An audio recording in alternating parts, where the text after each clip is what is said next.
Sistem pengolahan air atau sistem filterisasi untuk air gunung itu sebenarnya sangat sederhana dan saya akan tunjukkan dengan lebih dekat seperti ini. Jadi kita tidak perlu bingung bagaimana sistem filterisasi untuk menjual air gunung. Jika kita menggunakan air gunung itu, sebenarnya air gunung itu kan sudah bagus itu ya, sudah enak. Kita tidak perlu berpikir keras bagaimana menentukan sistem penyaringan dari air gunung. Tidak perlu sekeras itu kita berpikirnya.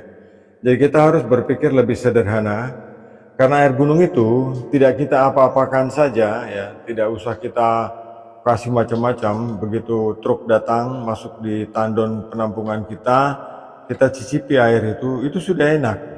Yang jadi masalah adalah air itu tidak steril, hanya itu sebenarnya masalahnya.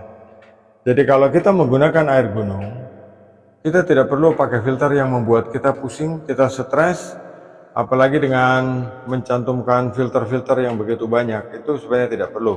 Dengan cara begini, biasanya kalau truk tangki datang ya, truk tangki datang itu biasanya dia akan mengisi di tandon penampungan air. Untuk daerah Jawa Barat itu truk satu tangki itu 8.000 atau 7.000 liter. Tapi untuk wilayah Jawa Timur itu biasanya satu truk tangki isinya 5.000 atau 6.000 liter. Untuk wilayah Jawa Tengah itu range satu truk itu biasanya 5.000 sampai 7.000 liter ya. Karena setiap daerah punya aturan kemampuan daya muat jalan raya terhadap truk itu. Nah, setelah truk itu datang, dia memasukkan air di dalam tandon, ya. Kemudian di tandon itu biasanya ada pompa air. Nah, pompa air itu masuknya ke sini, ya. Masuknya ke sini. Dia masuk di sini. Di dalam ini isinya kantong penyaring air, ya. Ini isinya kantong penyaring air 5 mikron. Kemudian ini kantong penyaring air 1 mikron. Jadi sambungannya gini, sahabat. Air dari tandon truk tangki kan masuknya sini nih. Ke bawah dia airnya keluar masuk di kantong penyaring air, nanti beloknya sini, ya. Nah, setelah dia belok ke sini, nah dia ke atas kayak gini. Dia masuk lagi ke sini. Jadi ini 5 mikron, ini 1 mikron. Kemudian diteruskan ke ultrafilter PVDF, ini kapasitas 1000 liter per jam. Ini sudah cukup. Keluarnya kan di sini nih, ya. Ini keluarnya ini, ya. Ini keluar dari housing ini. Tandon stainlessnya seperti ini.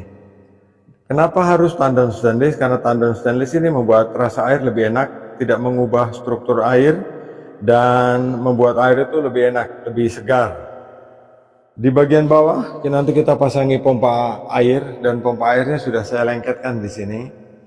Jadi tandon itu merupakan tandon air jadi, karena dia sudah difilter dengan 5 mikron, 1 mikron, dan ada ultrafilter di situ.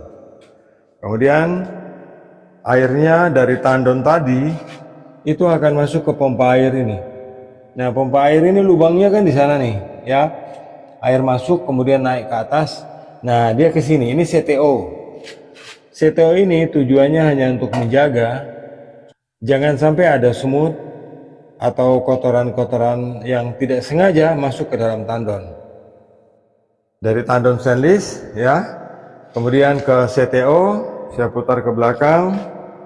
Ini lebih jelas dari sini. Jadi dari tandon stainless tadi yang saya tunjukkan, air akan masuk lewat sini. Dia ke atas, di sini CTO. Tidak perlu filter-filter lagi. CTO. Kemudian kita teruskan ke atas tuh. Ini hydro. Di sini ada hydro vortex. Di sini air dilembutkan, diperbanyak, dilipat gandakan oksigennya. Kita jadikan air itu heksagonal. Kemudian dia akan masuk ke ultraviolet, ya. Nah, ini dia sudah masuk ke ultraviolet.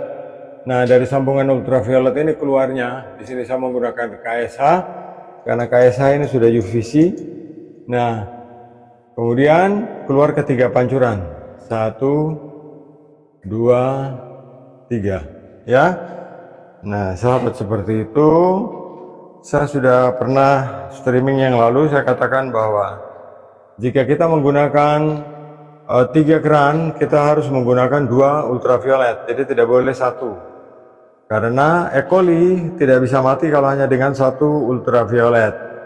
Jadi harus pakai 3. Di sini sudah ada lampu penerangannya seperti ini. Ya, kalau satu set seperti ini ya, lengkap dengan sikat galonnya seperti ini dan lengkap dengan tandon stainlessnya, ini menurut harga sekarang ini sekitar 15-16 lah gitu.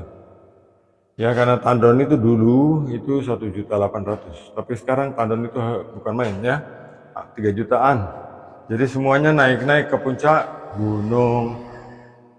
Jadi sahabat, ini prinsip sederhana untuk menjual air gunung.